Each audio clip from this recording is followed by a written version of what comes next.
It's just past 6 a.m. in Freetown, the country's capital. People are scrambling to get water from a pipe that's used for construction. They're not supposed to, but they're desperate. We are suffering for water. Every day we are fighting for the water. Children are often responsible for finding water for their families. 13-year-old Kadiatu Bundu is one of them. She works at night because there are fewer people around. It's not an easy task. I have to fight with young boys because they want our water. Aid worker KAULKNER, who helps girls with their education, says it's dangerous work. As girls, we know that they are always liable to, violence like sexual harassment. But not all girls can escape, and aid groups are concerned about an increase in teenage pregnancies.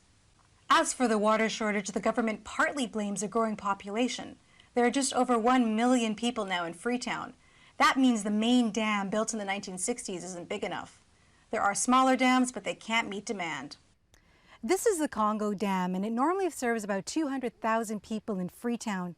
But for the first time this year, it started to dry up. Now, normally, the water should be going just as high as that bridge point. And although it's normal for some water shortages during the country's dry season, deforestation around the dams is raising concern.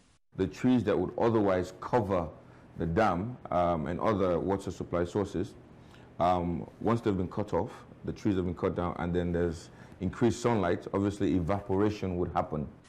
The government says it's doing what it can to alleviate the shortage. It's been supplying vulnerable communities with water tanks.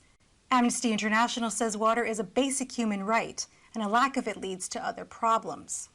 Even the right to health, that is where people don't have access to safe, clean, accessible, and affordable drinking water. Teenagers like Kadiatu and Anna have more immediate concerns. They need to supply their families, despite the constant worry of who they may encounter at night. Devries, Al Jazeera, Freetown, Sierra Leone.